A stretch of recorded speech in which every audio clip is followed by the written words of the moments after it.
Spectacular? That wasn't just a clickbait thumbnail you just clicked on. That's the descriptive term as used by award-winning automotive journalist Jason Kissa when describing Tesla's new Ludicrous performance Model 3. Annoyingly, the Tesla Model 3 performance is spectacular. This renders the M3 completely and totally irrelevant. Strong words. But before we look into M3 versus Model 3 and even more details on Tesla's new Ludicrous model, let's start with the very weird suggestion of what Tesla should have added to the performance Model 3 over on Top Gear's review. If I'm honest, I'm slightly disappointed that Tesla didn't try some more bits to increase driver engagement. Stuff like the Hyundai Ioniq 5N's fake gear shifts and simulated soundtrack. But hey, this is the sensible fast Tesla. They must be saving all the party tricks for the Roadster. Fake noise? What the Just no. Nobody wants fake engine noises, fake gear shifts, or even fake grills on an EV. Well, unless you're the type of person who thinks fake grass is just dandy. Shout out to Lawns on X. Well worth a follow if, like me, you think paving your garden with plastic is a sign of mental illness. Oh, I've just had an idea. Hi, Tesla, yeah, it's me again. Can you put me through to Elon, please? Hi, I know you like deleting stuff and all, but what about adding a fake exhaust to all Teslas from now on? And here's the best bit. You could also fit a smoke machine to pump out plumes of black smoke. You know, because that's what people want. Honestly, when people first bought cars, do you think people asked for horse sounds to be added? Anyway, putting the ridiculous idea of fake engine noises aside, the Top Gear review goes on to declare that this is not a BMW M3 killer, despite Jason Kissa saying this about it. This renders the M3 completely and totally irrelevant. Is it a BMW M3 killer? No. No, it's not. Irrelevant. No. Irrelevant. No. Well, one of you is right. Which one can it be? Let's have a look at some stats, or evidence if you like. Let's go on US data given Tesla's home turf. Ooh, bit of a grassy theme going on today for some reason. BMW M3, $84,300. Tesla's Model 3 performance, $45,490. That's including the federal EV tax credit of $7,500. That's quite a distance in pricing. 0 to 60 times. BMW M3 farts up to 3.4 seconds to 60 miles an hour. Tesla's M3P does it in just 2.9 seconds.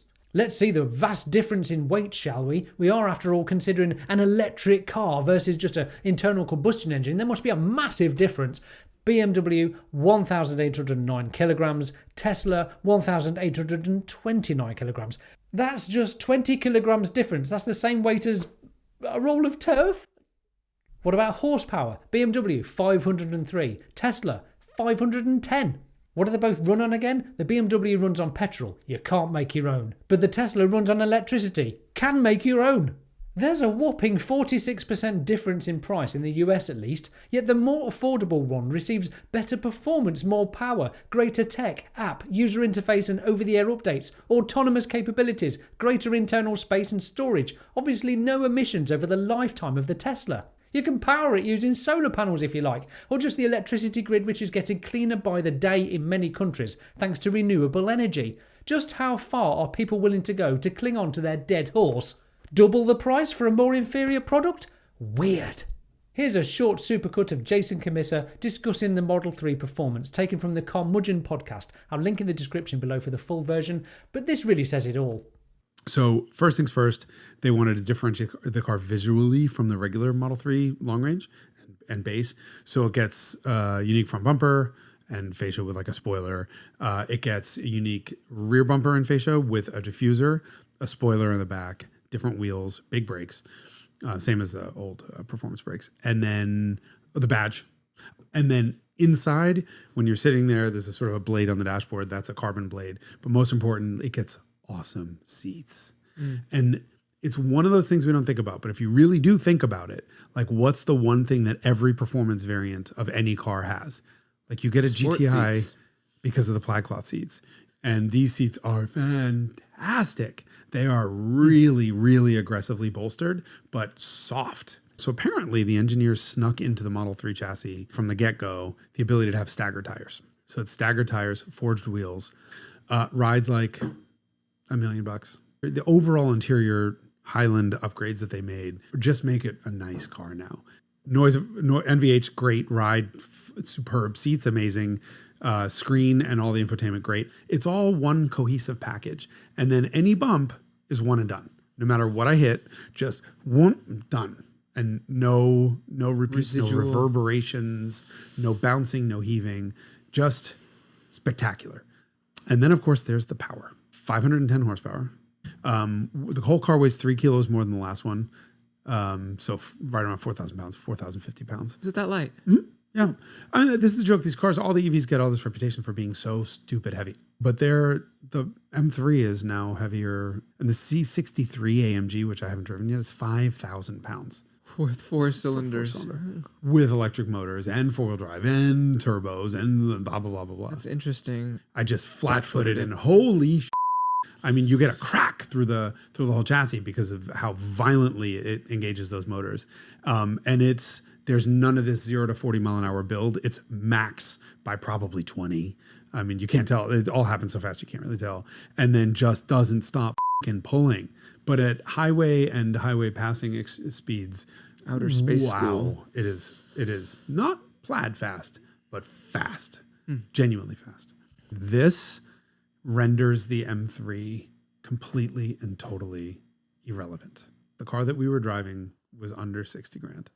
At the time of recording that clip, these guys thought the Model 3 performance was going to be $60,000, where it is in fact just $45,500 in the US.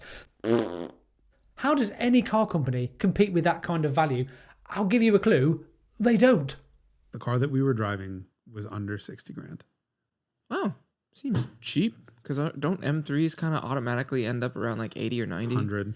Every one I've driven is 6 figures.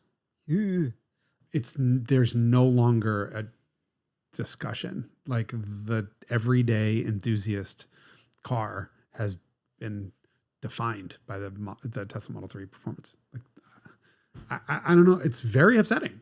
Like there is no alternative. My point is that the drawbacks of all the modern other stuff are so much greater than the relative benefits of, in terms of experience versus electric car, that it's not worth it. So you want turbo lag and fake engine noise? Fake gear shifts and simulated soundtrack. No. And an automatic and four-wheel drive and 4,000? No. Under $60,000 is pretty remarkable. How the do you compete with that? Yeah. Okay. Would I choose one of the internal combustion alternatives to this? And the answer is now no. But would you choose? Do I want real crash protection on my daily? You know, if let's say you drive 15,000 miles a year, it's a lot of exposure to risk, right? I mentioned on Instagram, we haven't talked about this, but recently the Bay Area car community just lost a big fixture. This guy, Terry, who was at every Cars and Coffee and just everyone loved. And he had an accident in his Cobra and passed away. Very unexpected, with a 1-year-old and a 16-year-old, and just an absolute heartbreak. And that happened right before I went and drove the Model 3 Performance. You really got to think about that. Like, he was just going to car meet and it could just happen. But, you know, dealing with other oblivious drivers on the road, do I want to be in an E46 or do I want to be in something with, 4 times the structural stiffness and AEB if I look at my phone for a second, or, and it slams on the brakes and avoids an accident? It's tough. I do wonder just how many people even consider safety when purchasing a new car. But as we know, safety is Tesla's first priority. Despite what you may have read or heard from uninformed people suffering with verbal diarrhea, Tesla produced the safest cars ever tested. They have the lowest probability of injury for its occupants and accident avoidance systems that have saved countless accidents and lives, including my own family's, by the way, as I've mentioned before. Check out the YouTube channel Wham Bam Tesla Cam for thousands of examples of Teslas saving lives. But it's now to a point where dynamically, it's probably better than the 3 Series. It's probably better than the Mercedes, which I haven't driven yet. It's definitely better than the Audi. It's like, what's left? What a weird time to be an automotive journalist. Because it's a little tough. Annoyingly, the Tesla Model 3 Performance is spectacular. So, okay. You heard it here first. The M3 has no reason to exist because the M3P is better. Oh dear, you can almost hear the battle of ICE versus EV as Jason's logical brain fights against the emotional response to this Tesla being not only spec flippintacular, you didn't think it was the other F word, did you? Filthy. But a genuine crushing blow to BMW's M3 and admitting it has no reason to exist. Tesla's Model 3 performance is that good. I have a sneaky feeling that no matter how much of a petrolhead someone is, clinging on to the prehistoric technology of the ICE car is only going to seem more ludicrous over time. Of course, there will still be love and enjoyment for those special internal combustion engine cars that some folks enjoy and appreciate. But for the average car owner around the world, the commuter, the delivery driver, school runs, whatever, the vast majority of cars are mundane, functional workhorses where, quite frankly, any EV would do. Way more efficient use of energy, no exhaust emissions, quieter, often safer, way smarter. Batteries are being mandated to be recycled nowadays. In fact, I'm going to preempt the inevitable, but what about the batteries question, that'll be coming in the comment section. Unlike fossil fuels, which release harmful emissions into the atmosphere that are not recovered for reuse, materials in lithium-ion batteries are recoverable and recyclable. Batteries contain many valuable materials worth recovering, which are disassembled and shredded for recycling. Once shredded, the materials are sifted and categorised based on their nature and size. As Redwood Materials recently showed, they managed over 95% efficiency in recovering important metals, which will be reused again and again and again in future batteries. This is a really important bit of information regarding batteries. They can and will be recycled in the future. Anyway, I digress so easily, I'm sorry. The point I almost forgot to get to was that most cars on Earth are not exciting, thrill-seeking machines, but simple daily drivers that take people from point A to point B without fuss. Do you think a certain robo-taxi might fit the needs of millions of people in the future?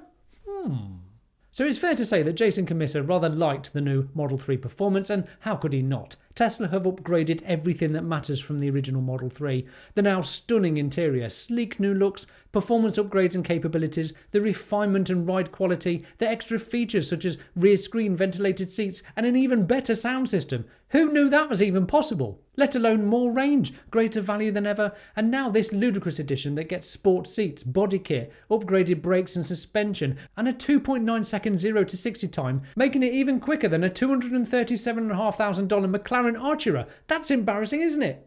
This ludicrous Model 3 is yet another mic drop moment from Tesla. How long will it be, I wonder, before we see a ludicrous Model Y? Ooh. Jason once said of the Cybertruck, I would hang myself if I worked for a traditional car company right now, out of sheer embarrassment. Like when they start pulling this thing apart, their mind is going to be blown to the point of like, why do we even come to work every day? Yeah. I wonder if legacy auto companies are taking Tesla seriously yet. I'd really love to hear your thoughts in the comments below, and a thumbs up would be great too. But before I go, if you appreciate the work small YouTubers like myself do and want to show some support, consider joining me and these awesome chaps over on Patreon, where you can contribute just a few coins a month for bonus content from me, Q&As, face-to-face meetups and more. Link in the description below, and I can't thank you enough if you do. It will literally help me keep going. If you missed this video about what Tesla's just revealed, watch this next. I think you'll like it. I'm Will, this is the Tesla Jigsaw. Thanks so much for watching. Bye for now.